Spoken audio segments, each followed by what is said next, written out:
It is that time again. Yes, indeed. Yeah, Hello, everyone. Oh, I'm sorry, Chris. What was that? I was just saying the same thing. Ah! Let's try this again from the top.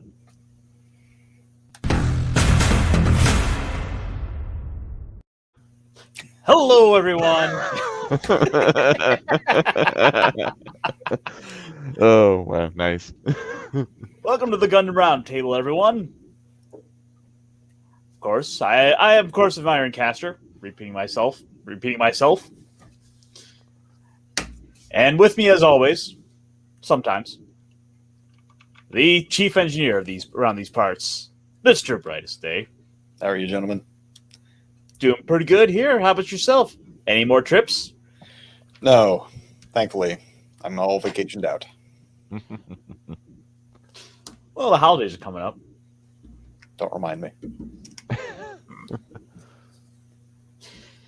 And of course, the intelligence officer. Chris, how's it going? Not too bad, not too bad. Nice fun day at work and here home at relaxing and enjoying my evening with you guys. Perfect.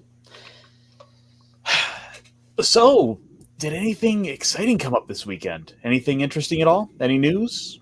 No, not at all. Nothing. I mean, I heard something about a new series or something coming out. Maybe a couple of movies. I heard about this too, and the thing I thought was really interesting was one of the particular titles. Let me pull, and hey, we just so happen to have an article about this. It's almost like we thought about this ahead of time. Shh, you make it sound like we planned this out. It's a spur of the moment thing. No, it's totally spur of the moment.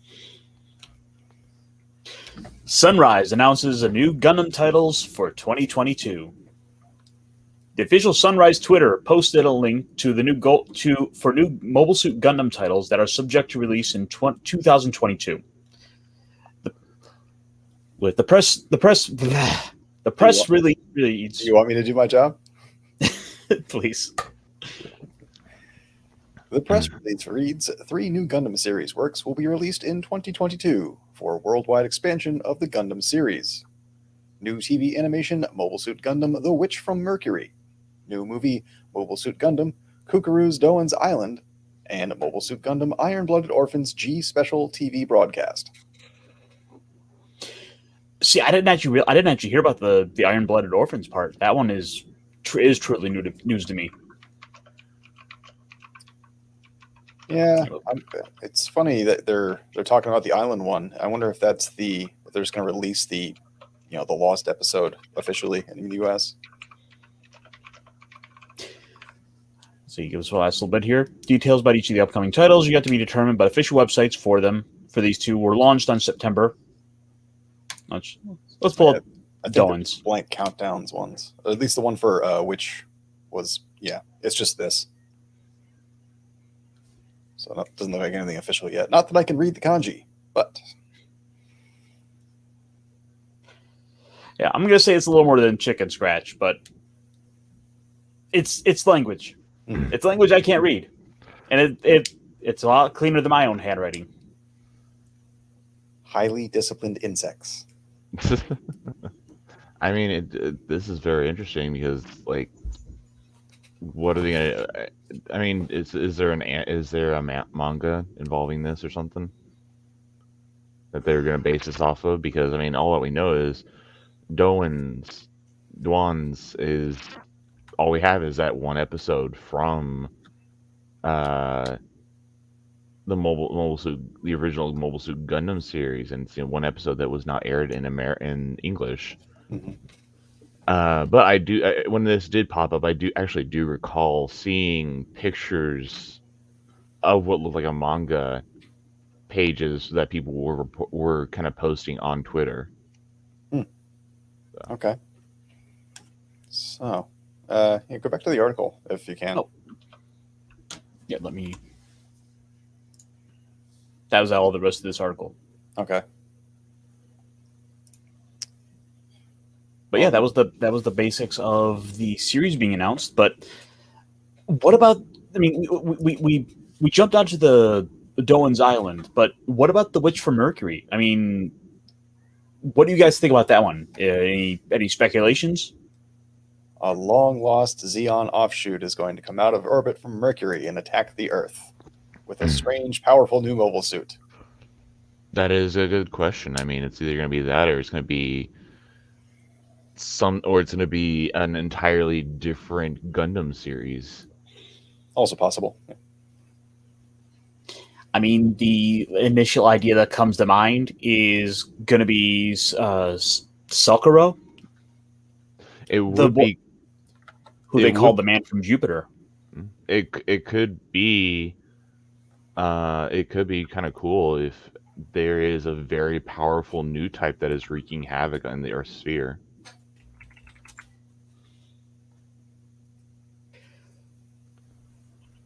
Maybe it'll be a story about Haman. But Haman, well, how would that work though? That'd be interesting. Yeah, it's. I mean, we're hyper speculating at this point. Yeah, it doesn't even. The only one that's actually tied to a series. Well, okay, there are two that are technically tied to a series. One is the Island one, which we talked about, and the other one is Iron Blooded Orphans G, whatever super long name was. Those are the only ones we are for sure are tied to some existing IP. I mean, you're probably right. The Witch from Mercury could be something entirely new, which would be cool. What was the name of that other Xeon female officer who had the tiger in 73 or in 83? So this is the only thing they have for the official Gundam info site. This is all they have.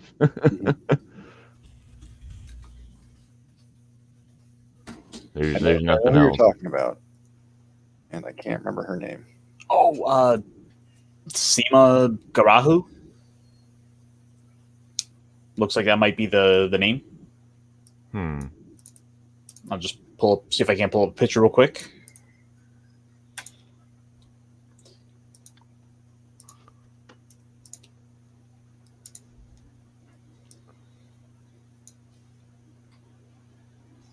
Yeah, which Seema Garhao or something like that. Yes, Seema Garhao. That's the woman who was in 083, right? Yep. Okay. That we have as a statue. Yes, that one. Okay. Oh, nice. Her fate is a little mysterious because in some versions of 0083, she died when her mobile suit was impaled by in the OVA. She died at the hands of Kouraki when her mobile suit was impaled by the GPO3's beam cannon. But in I think the movie, I think she escaped. I think that just it depends on which one is considered canon. That is a good question. So which one came out after?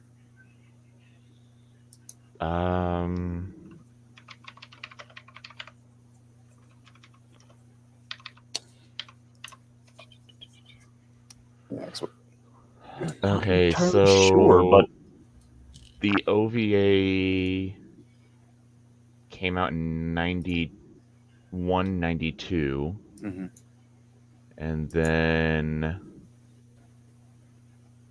let's see here, the movie, if I can find what it says. Obligation Game Composition movie came out in 92. Just before the completion of the series was reformatted into a okay. So the movie came out around the time that the OVA was finishing up being aired. Mm-hmm.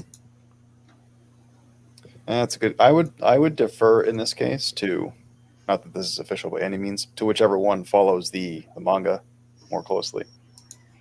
The manga is probably the canon ending. The manga is even more intriguing from some of the pages that I've seen. Like, for example, what was it? Let's see here. So there's Heroes of Stardust. There's 3 different mangas apparently. There's Heroes of Stardust, Stardust Memory Manga 1, Stardust Memory Manga 2, Stardust Memory the novel, 0083 Rebellion, Nightmare of Solomon, and or 0079 Nightmare of Solomon, and Nightmare of Solomon. So what I'm hearing is the world may never know. We won't know until it airs. Truth. To be continued in 2022. The far-off year of UC 2022. Yeah. So shall we get to the episode? I was just going to say, there was one other story we could just briefly touch on. Just to didn't also mention that there was going to be something involving iron-blooded orphans in there. Yes. Yeah. It's some vague title with a G in it that could mean anything. It's essentially tied to iron-blooded orphans, though. Yeah. Next year will be a big one for Mobile Suit Gundam fans. From news of yet another life-size Gundam, we also have some new anime series on the way and another movie set for release next year. Starting with the new life-size Gundam statue, the mecha in question will be the RX-93 FFV Gundam, also known as the New Gundam. From Char's Attack, the variant broadly shares the same proportions with regional design by Yutaka Izubuchi. It has been instead swapped out the array of fin funnels for the rear for one long-range funnel. Probably because they couldn't make the entire array stable. Yeah, not with the amount of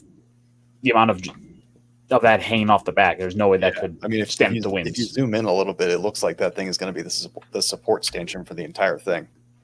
Nope. Unfortunately, I cannot zoom in. Oh, fucking Forbes. I mean, what they could have done is they could have had some of the funnels spread out around the public space. Yeah. Oh, that would be kind of neat if you could have a couple of those, quote unquote, floating out front of it. Funnels, yeah. So I'm just looking at this, and I'm looking at how tall that funnel is. I'm like, that's where all the hydraulics and the support stanchions are. Like, would be guaranteed. It would be kind of cool if they also had a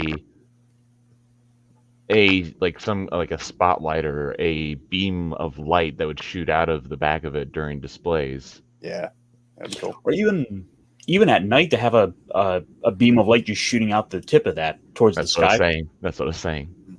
Gotta be a little careful with that, though. The whole airplane thing. Oh my God, we can't see. This the updated design was.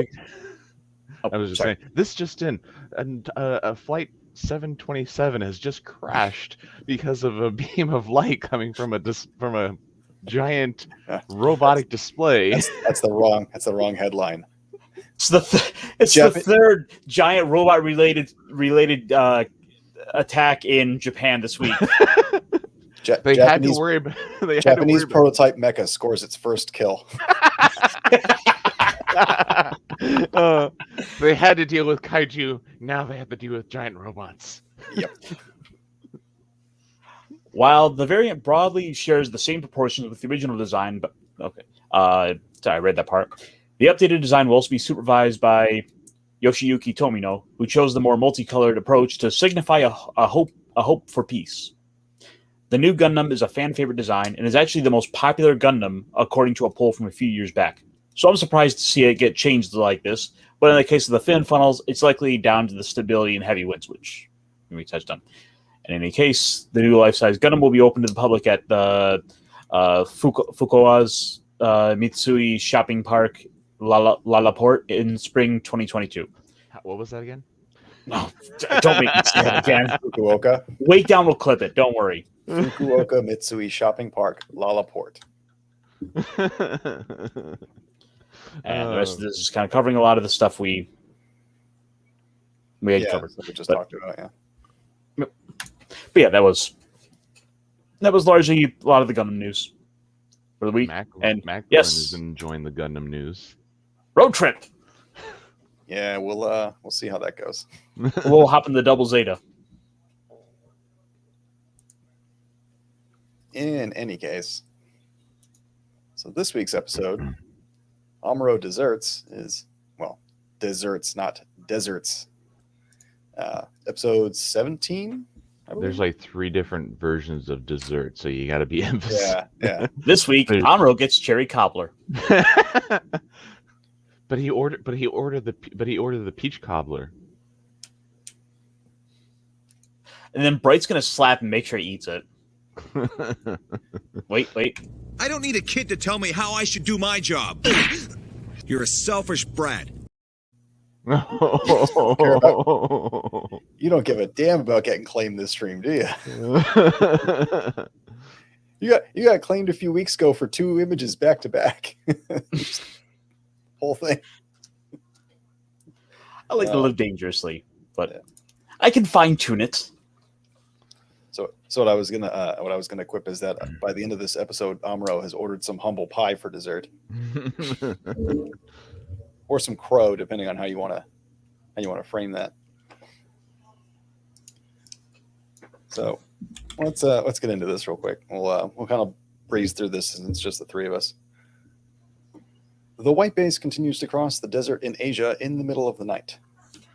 Amuro is busy on the bridge crunching combat data from the Zaku that the crew managed to capture, and he is planning to use it to program more accurate combat patterns into the Gundam. Kai asks him what he's going to do for the new mobile suit that the prisoner, Kozin, mentioned, the Goof. Amuro says that for that suit, he will just add a 20% increase in capability to the Zaku data. Kai then relieves Mirai from her post at the helm of the White Base. On her way back to her room, she checks in on Bright and Kozin. Bright is trying to get Kozin to talk, but he won't, finding it hard to believe that someone so young can be the ship's commander. Later on, as Amuro is walking down the hallway past Mirai's room, he slips in a puddle of water that is seeping out from beneath the door. The door opens, and an agitated Kika starts pleading with him to fix the tap on the sink, which has sprung a leak. Amuro embarrassingly enters the room and fixes the tap by fishing the knob out of the sink and screwing it back onto the faucet, although not before awkwardness ensues with a nude Mirai almost stepping out of the bathroom in front of Amuro. Elsewhere in the desert, Ramba Ral and Haman are looking over a Zaku 2 that has just been repaired as they are resupplied. The supply and repair corps depart in the Fat Uncle. Yes, the Fat Uncle. I think that might be the new best name for us for anything on this series. I think so. Yeah. See, he said that, and I thought he was talking about himself. I didn't put it together in the first place. I'm like, why did he just call himself fat? Hello, Nerdporial. Congrats on your 1,000, sir. Congratulations. So, I mean, off the bat, we've already got the interrogation. So we've got Amuro starting to try and plan ahead. Yeah. I kind of like when I was listening to the episode, I was kind of like jamming out to that opening soundtrack, that little rock beat that they had going on at the very beginning when the White Base is flying across the horizon. But it was very interesting that Amuro is using so because the White Base has no information about the Goof, they are using what they do have, which is Zaku data, and just trying to beef it up to try and simulate the Goof, which we will find out doesn't work. That's well, I mean, logically, it's the best option they have, right?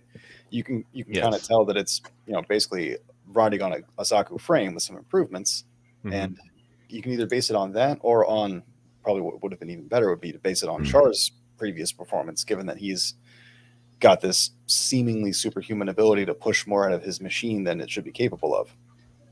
Yeah, but it's not a bad line of logic. Yeah, I mean, and also at the very beginning of the episode, it has that during the narration part, it has the part where they talk about how the white base crew is continuing to train, and it opens up with Amuro docking the Gundam parts to his core fighter with the from the Gallop. Right. Well, no, it's from the Gunperry. The Yeah, Gallop. that's meant to say the Gunperry. Yeah, Gallop is the Xeon, like ground transport. Yeah. That's which is on screen right now.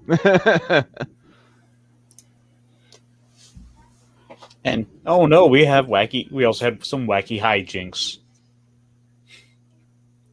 Yeah, some rather embarrassing hijinks. Which, hey, they're young. It's a very human moment. It was also the 70s. Yes. The late 70s. That being said, kudos for not keeping that screenshot in there. Yeah. Goof. The Goof, as I understand, was supposed to be more of a up close unit intended on Earth. Yeah. I mean, it was going to become the new main ground unit. It just, the war kind of ended a little too abruptly for the full production of the Goof. But you see that in 8th MS team, where that's their primary, ground ace unit to combat the ground Gundam. The Goof custom. The MS team uses. They come up against two of them, I believe. There's like a flight type, and then there's the Goof custom. Yeah, there's actually, I think, if I remember correctly, crap, my book is buried. There was different Goof types that they were working on. In fact, actually, I think if I remember correctly, seeing Kakarot in one of his videos, it actually showed that there was probably like three different Goof flight variants, and in fact, actually the cockpit for the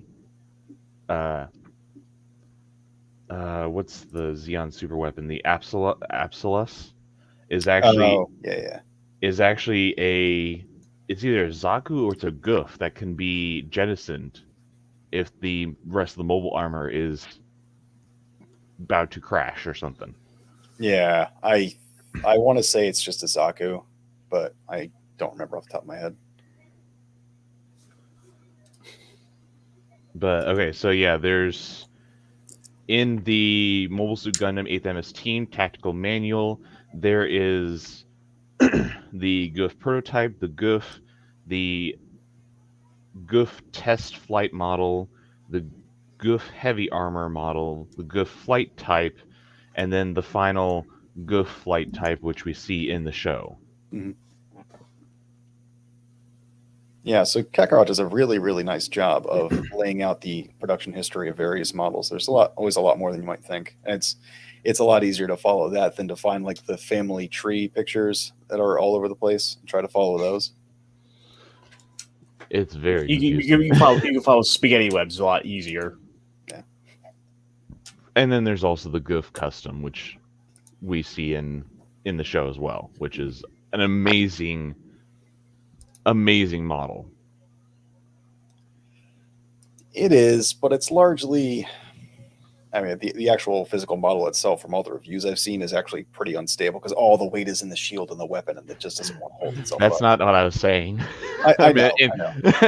Which is why I specified the actual model. Okay, the model in the show, model of Mobile Suit in the show is an amazing model. It's amazing Mobile Suit, okay? Yeah, that's better. But and also the tactical manual also shows that Mikuve had his own stupid toll-free coal. Had his own Goof mobile suit. That's not surprising at all. It seems like every high-ranking commander has some kind of custom version of a suit.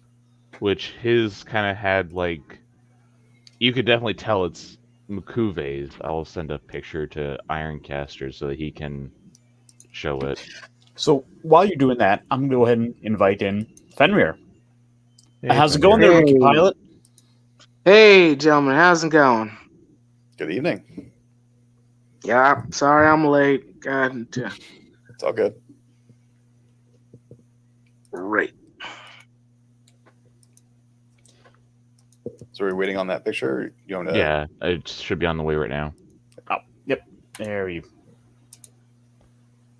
You can definitely Up tell real it's quick. Mukuve's. Oh God. It's the Dragon Gundam goof. First thing I think of. But It's yeah, also- you can definitely tell because of like the gold embellishment and stuff like that, and even the horn on the top. I was going to say it's very World War One Germany. Very Kaiser. Yeah. But I mean, we've already established in like one of the previous episodes that Mukuve is very flamboyant and very artistic. Mm-hmm. Yeah, that's very showy. That's supposed to be It's okay. even got a golden heat rod. Yeah.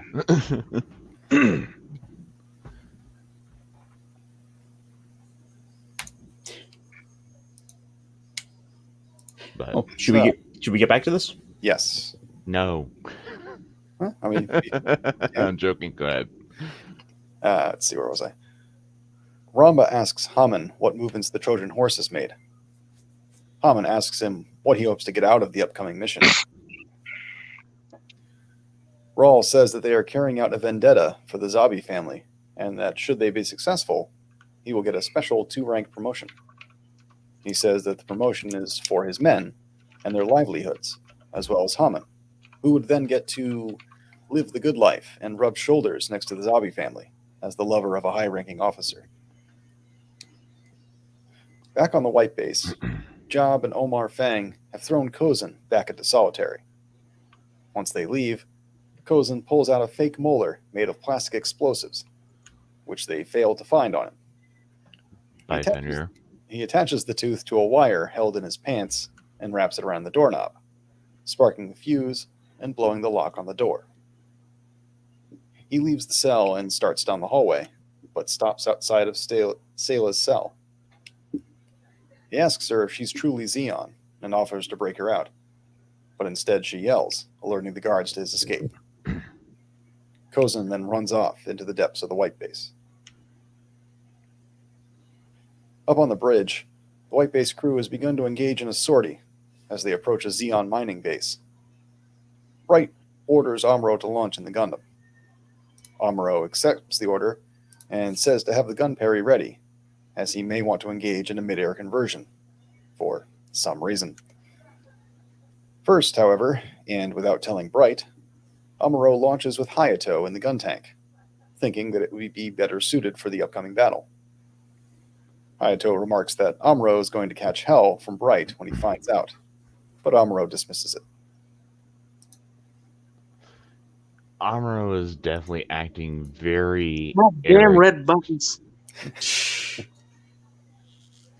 I mean, Amuro is acting very arrogant here. He is kind of overstepping his bounds. He's not taking direct orders. He's taking it upon himself to determine what is the best tactical situation instead of listening to his commanding officer, who is Bright. Mhm. There's certainly arrogance to him that's been building up over this time. I mean, it doesn't help that something that they'll address, I think, later on is that they're always relying on Amuro to be the one to save the day. And that kind of does, for a teenage boy, that kind of does inflate the ego a bit too much. Oh, now it inflates it to the maximum, not just too much. And him instead of going out in the Gundam like he's ordered to, instead of jumping into the gun tank and going out with that and with Hayato, it's first off, it's a waste of resources because he's saying, hey, Bright, I'm gonna go out in something else instead. I'm gonna need you to get the Gundam parts ready in the gun parry. And it's just like, why waste all that material? Why waste all that all the fuel, all the risk, the Gundam getting damaged It in feels front like of he a. just wants to show off his ability to pull off this new maneuver. Oh, yes. That too. Well, I mean, he lays out in the show the gun tank is best for something like this, attacking a fortified position, because after all, it's a tank compared to the Gundam, which is more of a hand-to-hand, mid-range style of fighting. But at the same time, I don't believe there was anything preventing them from launching multiple suits. Like they have the manpower to man both the gun tank and the Gundam at the same time and launch them both in a combined arms sortie. Well, the only problem is go back like a page or a slider show. So Oh, yep. too far ahead. Okay, go ahead again. There's only one in the middle. Yeah. Yeah, and unfortunately, I didn't get too much in the middle there. Well, I could have sworn you had one where Ryu was on the computer, was on a monitor with Sayla. There we go. There we go. Oh, that one. So so Ryu is not available to pilot the Gundam at the moment. He is right now helping to hunt down the escaped prisoner. Right. So where Kai and Hayato. Hayato's in the gun tank with Amuro. Yeah. And so- Kai, that's a good question where he is. And I think later on he does jump out in the gun tank. No, he's in the Doesn't gun cannon. Or that's what I meant to say, the gun cannon. Jeez, Yeah. My point is, you could have sent Amuro out in the Gundam and two Oh. of the other three in the gun tank. It is. I agree. I'm just saying it's just like Amuro's taking it upon himself to Subvert the chain of command. So, yes, to subvert the chain of command and taking it upon himself that he is going to be the hero. Yeah, because that's what he's been pretty much every sortie thus far, save for a few. Yeah. Yeah, the idea to go ahead and rotate them out, it does seem like a good idea, and it's kind of unfortunate that you don't ever really get to see that. You don't ever get to see them put into practice or in a controlled environment where they actually do put into practice someone else piloting in a Gundam. Mm-hmm. Except for the last episode, but that wasn't in controlled. Right. That was strangely more awkward than Amuro's first outing in the Gundam. And she supposedly had simulated training. Yeah, let's not dig back into that one though. Yeah, I know. I'm just saying it's just like simulated training, whereas someone who is thrown in. I mean, first off, it's simulated training against a new mobile suit, which has higher abilities, those like greater abilities than the Zaku, versus Amuro's first sortie in the Gundam against the common mass-produced Zaku. Mm-hmm. With not ace pilots in it. Yes. So I mean, Amuro's experience, or Amuro's first sortie versus Sayla's first sortie is very much different, and it was more beneficial for Amuro than it was for Sayla, and they're two different situations. Right. Okay. Continuing on. Real quick, to answer this question, Nerd Poil, no, not yet.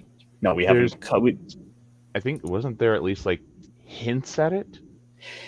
It certainly would seem that way with this episode, that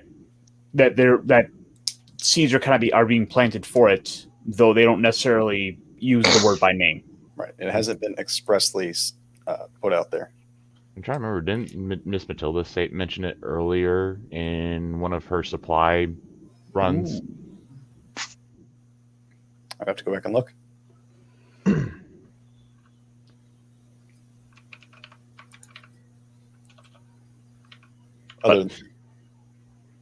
Should we continue? Yeah. Bright is informed that Kozan has managed to escape. He then authorizes the use of excessive force and entrusts Sayla with looking for him. While Bright has the operators search the ship, Sayla proceeds to the radio room as she suspects that Kozan would be trying to contact his unit. Sorry. Sure enough, Kozan has broken into the radio room and is attempting to contact Ramba Ral. The bridge becomes aware that a message is being sent from Communication Room 2, so they cut the Master Comm circuit. although not before Kozin is able to send some important data to the Gallop. As he leaves the room, Kozin bumps into Sayla. They scuffle, and he knocks her gun away, buying himself time to escape while she retrieves it. Mirai is left wondering how much data he was able to send out. Outside the ship, the sortie rages on. Amuro and Hayato continue to attack the Xeon base with the gun tank.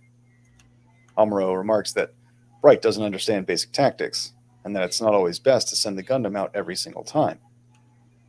Meanwhile, the men at the base are wondering why they're getting attacked. They haven't heard anything from Mikuve, but are getting assistance from Ramba Ral, causing them to realize that the Federation's Trojan Horse and Mobile Suit are attacking them. Kozin continues to try and escape White Base, and Sayla chases him towards a hatch. Ryu and Kai are launched into battle, and Amuro is ordered to convert to the Gundam. Ramba Ral launches in his goof with a pair of soldiers manning Zaku 2s. So yeah, there was quite a bit to unpack here with this section. The Amuro's arrogance continues to be on display, and a reminder that he needs to have some correction. Much better? Yes. We need more.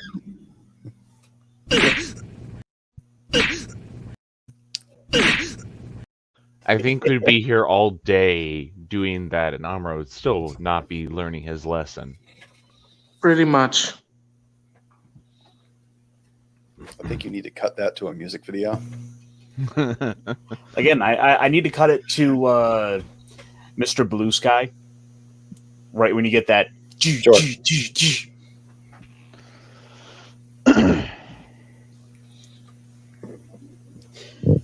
Anywho, you were saying?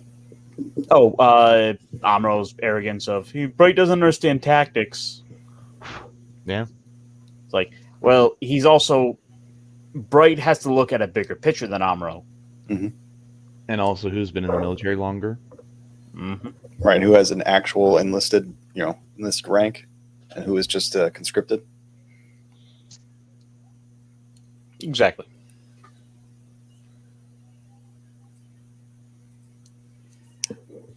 So here we have this interesting scene where the what's it called? The Haro. The Haro. Thank you. I was just going to call it the ball, which essentially is, but yeah, the Haro was actually used as a weapon, which is pretty impressive. Robot that Amuro built. Mm-hmm. Yeah, I was just blanking on the name. I would grab mine, but green screen. It doesn't work. It would disappear into the background. You need to get And one of then those orange ones. And then we would be wondering why in the world is there a hole right in the middle of Ironcaster's head? That's just like a glass marble. Yeah. It does. I like that. That's cool.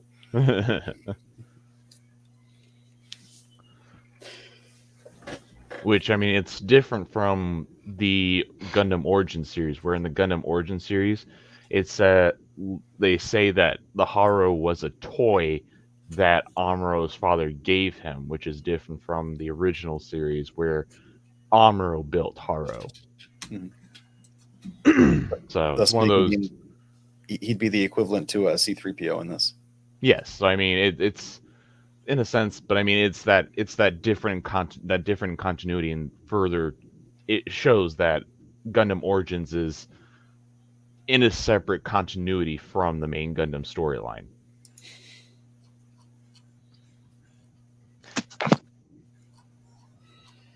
And also we have orphans. Yes, orphans. Gotta love Orphans being orphans. A ton of little orphans. They're being helpful orphans at that, because they're telling Haro to go and attack the guy. Pokeball, go! Yeah, basically.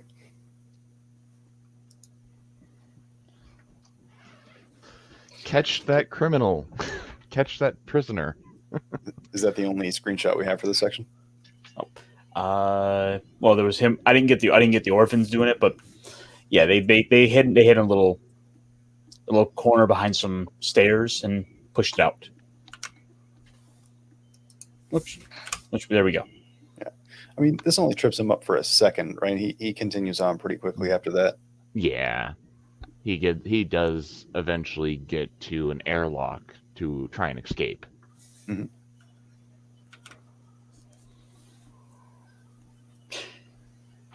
Ready to go on? Yes. I don't know. Meanwhile, Kozin has reached the airlock and locked himself inside, strapping on a nearby jetpack and preparing to bail out of the ship. Sayla, with her pistol, finds herself unable to open the door until Omar shows up with a bazooka and fires at it. The ensuing blast Yes, the bazooka. One of the best weapons of choice. not only blows the door open, but catches Kozin in the back, killing him and sending his body to the desert below. Sayla and Omar look on in shock. Sayla remarks that the same thing could happen to them, and rightly should have if you're firing a bazooka at point blank range. In the It's a space bazooka.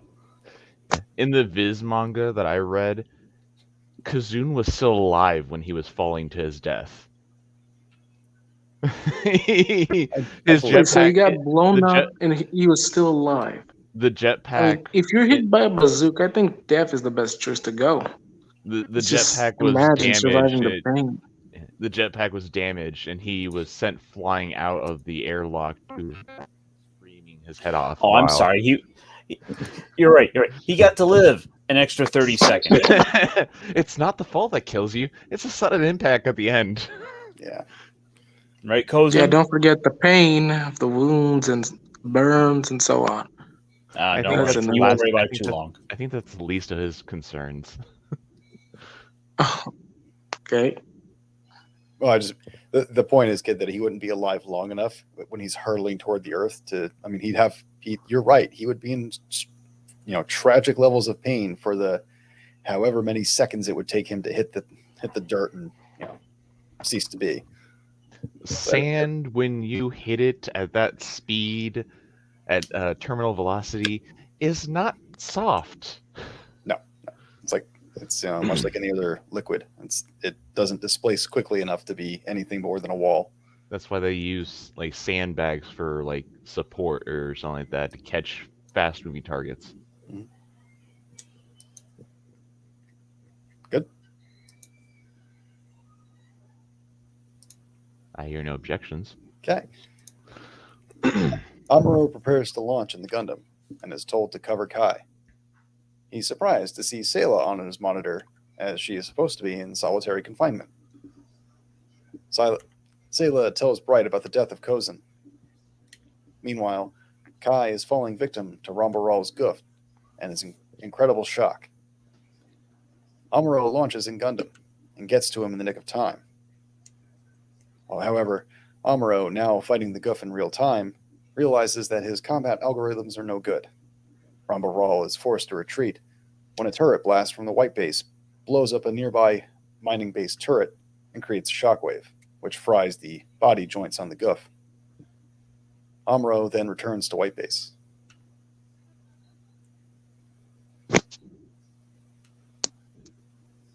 One of the things that they do mention in this is how that mining base was rather insignificant and not strategic compared to other mining bases in the area. So even the Xeon soldiers were like, why in the world is the Federation ship doing over here attacking us? We're insignificant. We're not important. Because like I think the White Base just stumbled upon them, I think. Mm-hmm. Yeah, target of opportunity. Mm-hmm. On the bridge. Wrong place, wrong time. Uh-huh. On the bridge, Bright shoots out Amuro for not following orders. Amuro objects, asking if he and the other civilian volunteers of the ship are even actually soldiers, which they have been told by now that they are. After Amuro leaves, Mirai says a few words in his defense, but Bright brushes them off. Later, in the hangar, Amuro realizes that he's going to have to completely reprogram all of the combat data in the Gundam's computer. The sleepy Amuro soon slips into a nap. Soon afterward, Bright and Mirai come by, with Bright insistent that Amuro be removed from Gundam and replaced by someone else. Their conversation awakens Amuro as he hears it. His pride deeply wounded, Amuro runs out of the room crying. Mirai starts after him to comfort him, but Bright stops her. Much later, Amuro walks down a hall in his street clothes and tells Fraubo that he's leaving White Base for good. He snaps at her when she tries to ask him more and flees toward the hangar. Amuro jumps into the Gundam and takes off. Bright is then alerted to the Gundam's departure and runs up onto the bridge just in time to see it disappear into the black desert night. That is where the episode closes. Amuro making a very selfish decision. Very much so. Of all the things that should get people court-martialed, and Executed? yeah, this thing has happened twice with two different people. I mean, he literally took one of their best weapons away, and not thinking if maybe the enemy found them and attacked. Seriously, Amuro was being a dick. You know what he deserves. Give him a couple more. Give a couple more of those. All right. But I mean, yeah, very much so. He ran off with military secrets. That he went AWOL. That is enough for court martial. For he went rogue. For that's what AWOL basically means. For prison and execution. He deserves all of that, but it doesn't really get it. I mean, first off, I don't even think it gets up to the higher ups in the Federation military, because it's kind of the White Base is treated as a special project. Yeah, they're kind of just expected to handle everything in-house. Yeah. Which, again, puts an additional level of risk on it, given the fact that Bright, for all his abilities as commander, has yet to find a way to reel in his, hot-headed and still very important pilot. I think he's growing. I think his face is just growing a callus to where it just doesn't affect him anymore. Why would he grow callus? I smack him. I can only smack him around so many times where he starts getting used to it. Apparently, I was expecting you to play the clip. That's why.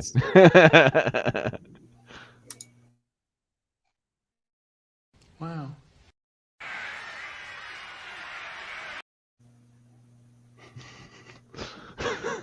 I can't believe you would expect me to stoop so low to play that. Low-hanging fruit.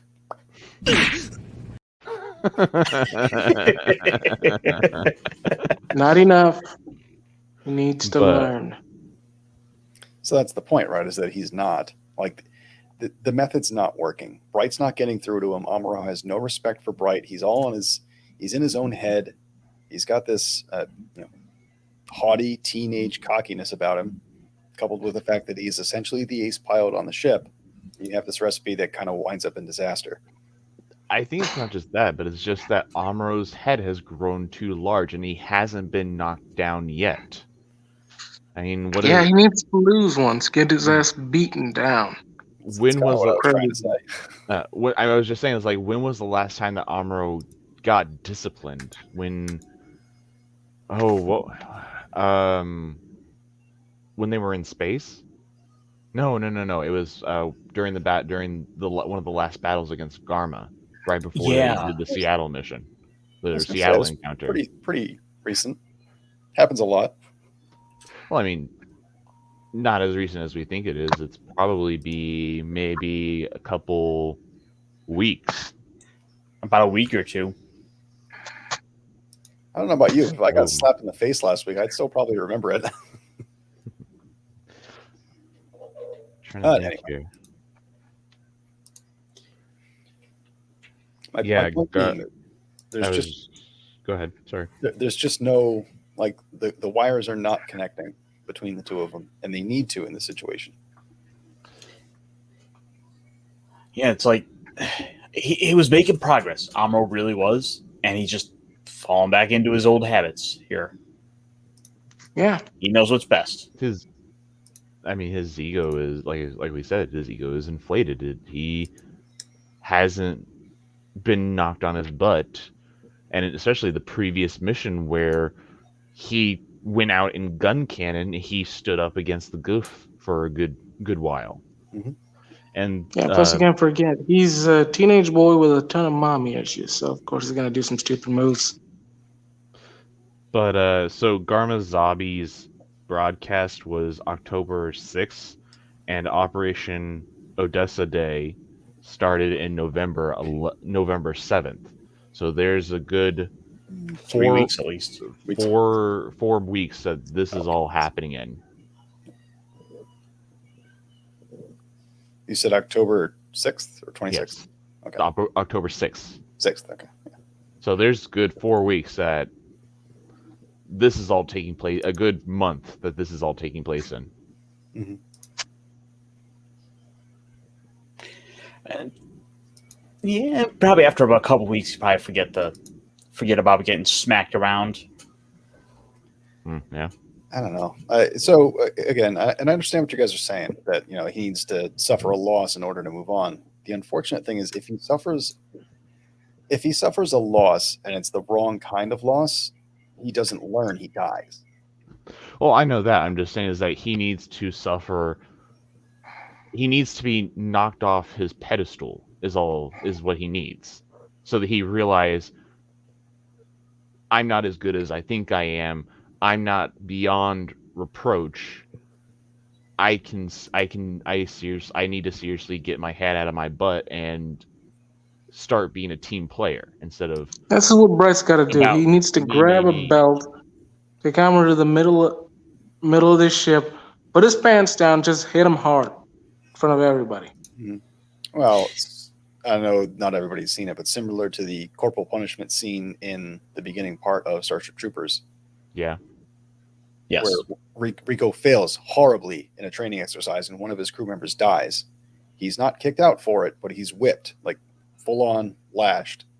And that's supposed to be the end of it. He's supposed to go on, continue training, but he takes it as a loss and just quits.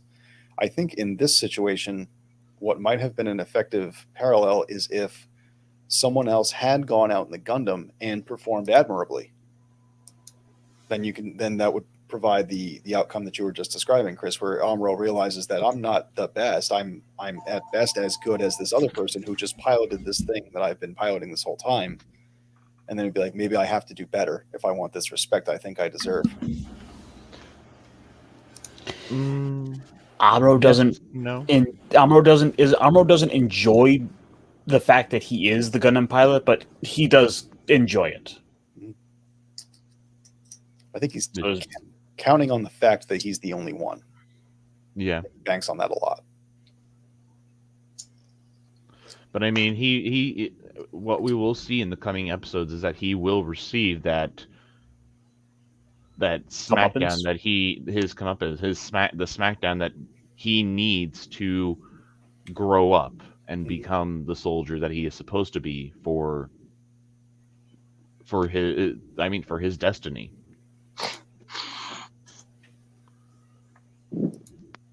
Right. I'm trying to remember Spoilers. Yeah, I'll say without jumping too far ahead. Yeah. Sans the things that actually happened in the episode, I would just posit that would have been an effective parallel to achieve that goal. That if someone else had displayed equal level or a sufficiently equal level of talent. I mean, having Ryu go out in the Gundam, maybe, instead of having Amuro retreat back to the white base with gun tank. Yeah. But I don't know about that.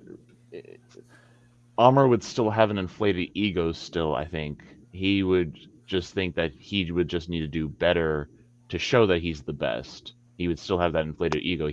I think people who normally have an inflated ego, they need to experience a loss in order to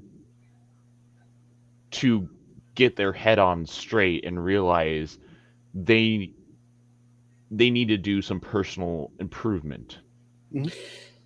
He wouldn't be able to curl over in bed and say, have someone else do it, if there actually was someone else who could do it. Yeah. We'll deal with what we have, though, where he's just this cocky, arrogant kid now who has run away with top secret military equipment. The best of the top secret military equipment. Again, if this was not an anime around him, and if this was the real world, he would have been executed immediately. Not prison, executed. As soon as they caught him, yeah. Yeah, they would need to capture him first, and I don't know how the Federation higher ups would appreciate getting a message from the white base saying, so our pilot got mad at us and he ran off with the Gundam, the most important technological advancement in Federation mobile suit technology. Sorry. So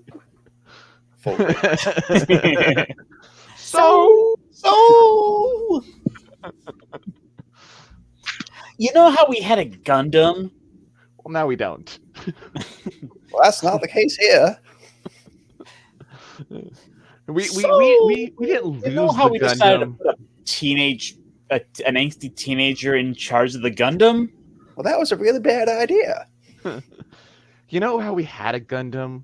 Well, we still have one. We just don't know where it is. And the pilot. We don't know where he is either. We're not saying he ran off with it. We're just saying we can't find either one. The one thing that kind of just makes me scratch my head is like wondering how in the world is Amuro going to keep this thing running on his own? Psh, you make it sound like it fuels a thing that exists. Well, I guess the magic of teenage angst. I mean, yeah, the Gundam is powered by a Minovsky particle generator, which for those who don't know, it's basically a miniature nuclear reactor. God,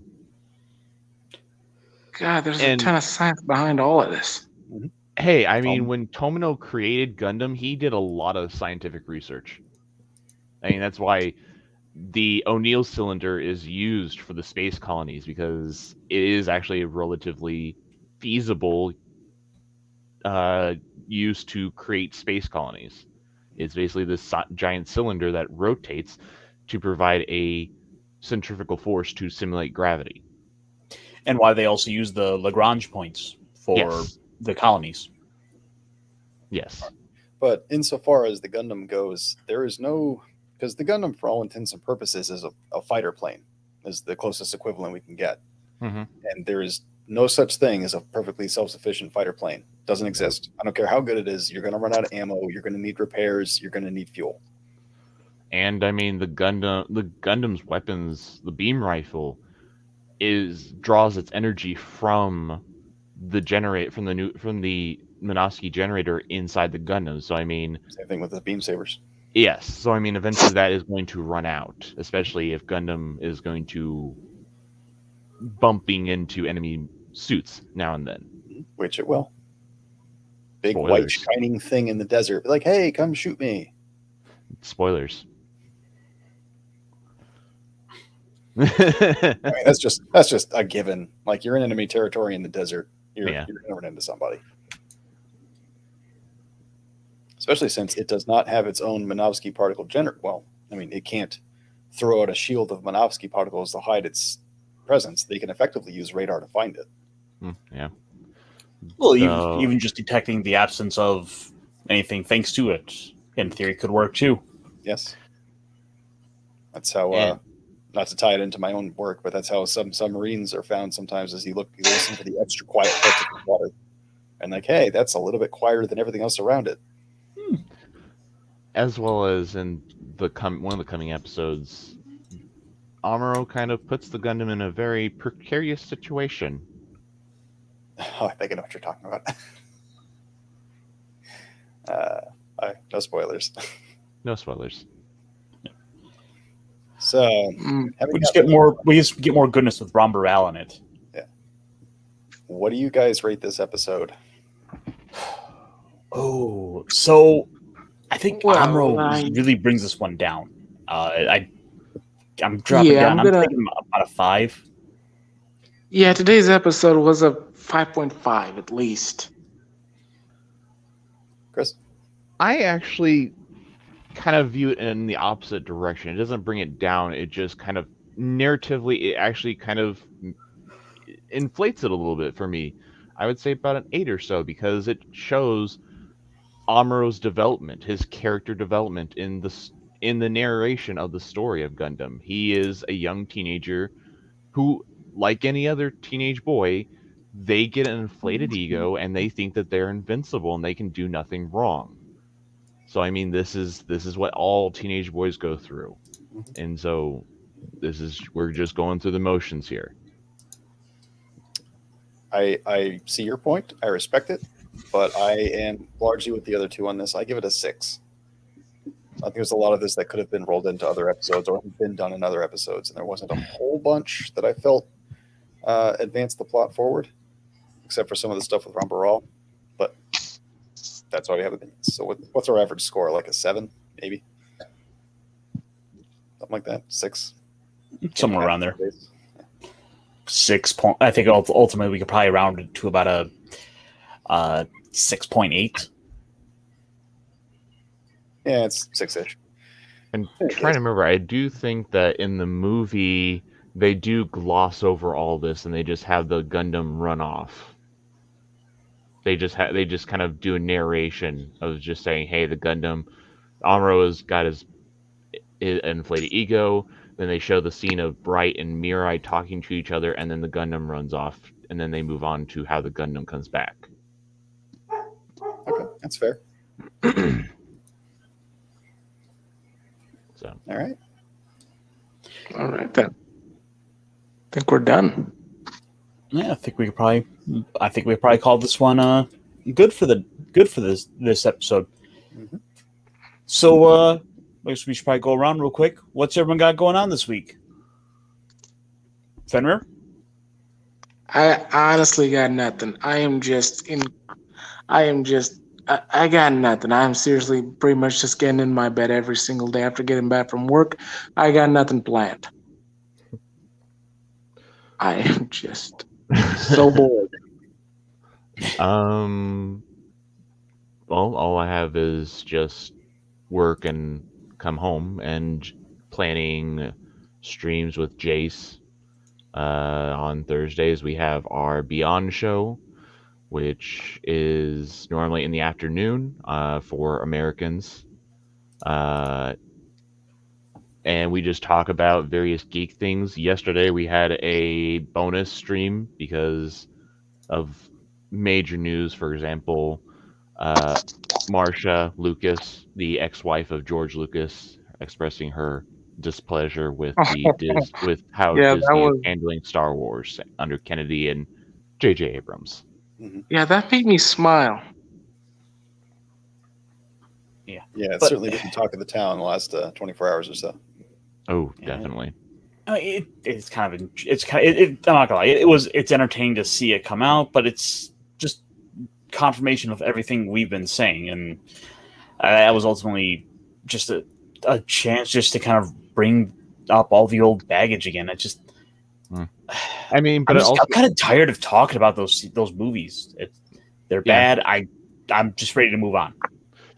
It's very funny though that because she definitely did play a hand in making Star Wars what it is, because early edits weren't apparently very good, and she was instrumental in creating the first Star Wars movie. But the thing is that the Disney defenders, they tried to uplift her so much, saying that she's the whole reason why Star Wars is Star Wars. George Lucas doesn't receive any of the praise. It's all her.